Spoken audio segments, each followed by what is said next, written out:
Welcome, class, back to History 103. We're here today in the cloister of the Church of Saint-Séverin in Paris. You can tell it's a cloister because it has the little things here. It used to be back in the day the monks would come in here and it was a place of silence and prayer. So, of course, now I'm disturbing the silence today by speaking about history. But here today, I'll be introducing our third primary source assignment. This will be the Saxon Capitulary under the reign of Charlemagne.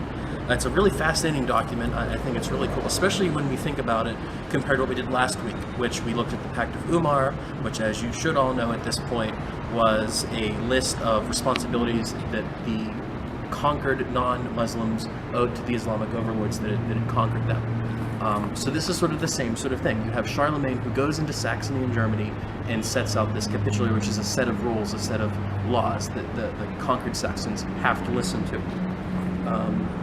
So the main questions I want you to consider for this is, what does this capitulary show us about Carolingian attempts to form a new identity in Saxony? So sort of as you're reading this, keep in mind, what are the Carolingians trying to do here? What are they trying to produce? What new sort of culture are they trying to form onto the Saxons? The next question is, what problems do they encounter? This will require sort of a higher level thinking. When you look at, this is what I want you to do, you can say, when someone's telling you, I need you to do X, that usually means the people aren't doing X. So if they're very insistent about a certain point, that means they were having problems enforcing that rule. And of course, finally, what were Carolingian priorities in their newly conquered lands? This is basically asking, what was the most important? What did the Carolingians really want to happen in this territory? To get into what a capitulary is, it's a summary of decisions that were made at ruling assemblies. So this is basically, Charlemagne makes this capitulary, goes out to his people, and sends it out. And this is a way of passing laws, because remember, this is a chapter that's about creating new identities. And one of the ways these new identities were formed is through centralizing forces that come together and send out rules and not just political decisions such as laws, but also culture and society from the center of the court. So this is just an example of that, creating a new identity being sent out from the center of the Carolingian court into this newly conquered Saxon land. Now, Saxony, you may have seen this cartulary is from 1775 to 790, or 775 until 790. So that's a long period of time, because what would happen is Charlemagne, he came to power through being a very important military leader, very important military lord. So what he did, and of course, keep in mind, the military at this point, the Carolingian military wasn't a standing army. It wasn't a professional standing army that was already there. He would go and round up a bunch of people and say, hey, follow me. We're going to go take care of these people, and you'll get some booty and plunder to take back. So it was kind of a good symbiotic relationship. But because it wasn't a standing force, he didn't leave people behind. So he goes and subjugates these Saxons, who were a set of pagan Germanic tribes. Obviously, they were not Christian. So he subjugates these people, and he goes back into France, back across the Rhine. And of course, what happens, as you can imagine, is the Germans are like, hey, they're gone, screw this, we're going to go back to the way that we were living our lives before. So then, Charlemagne has to gather up his troops again every year and go back into Saxony, and it's for 30 years. It's just this sort of back and forth. It's sort of impressive that Charlemagne managed to expand the Frankish Empire in other directions with this nearly constant threat that came from Saxony. Every time he pacified it, within a year or two, they would rise up again and revolt, and he would have to go put them down. And he put them down in very brutal ways. One of the sort of seminal moments was when he went into this one sacred area that was a tree. The pagans had their tree that was very important to them, which, as you might imagine, the tree here. What Charlemagne did was he went and cut down this tree, and he would have leaders of the pagan, the Saxon tribes brought to him, and he would kill them where their tree had just been cut down. So it was a very brutal conquest. It was very much, you're going to become Christian, and if you don't, we're going to kill you. So certainly much more brutal than the sort of violent, certainly much more brutal than what we saw with the Pact of Umar, which was a little bit more, all right, you pay your taxes, you abide by certain rules, but you can keep your religion. The Saxons under Charlemagne were not given that right. They were not given that benefit. They were given, you convert, you do what we tell you, or you die. And that may explain perhaps why it seemed like every year the Saxons were revolting against them, because people tend not to like that. Charlemagne himself is obviously very famous, very important. There was a book that came out around 2000, Charlemagne, Father of a Continent, because he very much is a father of Europe. He's one of the first people that brought Europe together in a unified political structure. Of course, it didn't last after his death.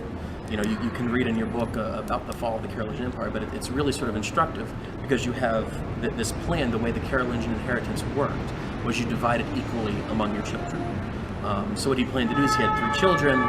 Fortunately, 2 of his children died before he did, so only one son was there to inherit all the land. But then that son, Louis the Pious, then had 3 children.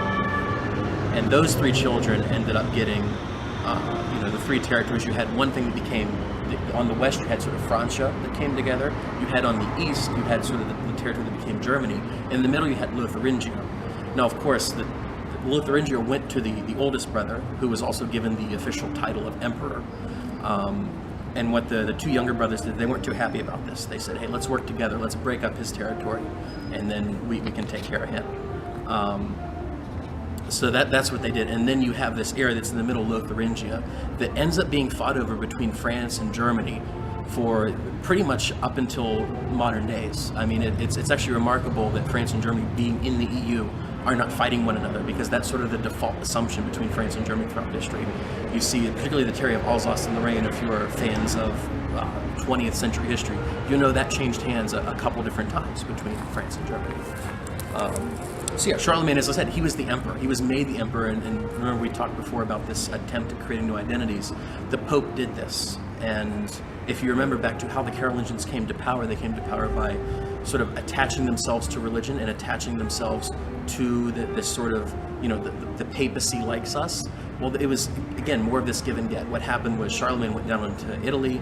He made the area sort of safe for the Pope to go about and do his things.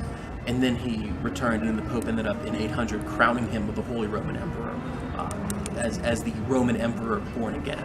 And he did things that were very much like Rome. He tried to create a centralized authority.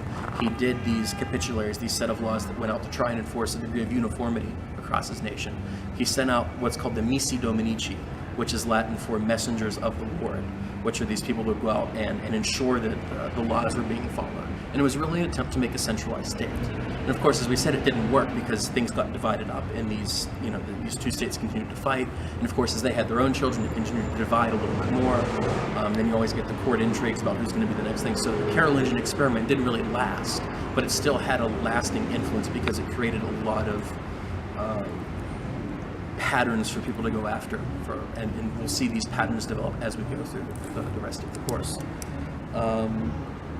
So yeah, that is what we have. I just want to remind you some general things about the grading is make sure that you have all the data section filled out as best you can. In this one, we're not gonna know who the specific author was. Maybe you can argue it was maybe a different monk, but we're gonna know this came from the Central Court of Charlemagne. We're gonna know this was a law that was given out by his chancellery. So we're going to know who the author is. We're going to know the general date. We're going to know this is the end of the 8th century. So this should be a much easier one for you all to fill out in terms of the data section. And of course, there's no need to put any of the modern data in there, such as this comes from a book that was published in 1924, yada yada. That's not necessary. Where in this class we're focused on medieval documents. And it's not that I don't appreciate your effort to be thorough, but that's just not something that we're trying to get done here. So. Best of luck. I'm open to answering any and all of your questions. Please don't hesitate to email me, and have a good time, and I look forward to reading your responses.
Video stuff, and then I start.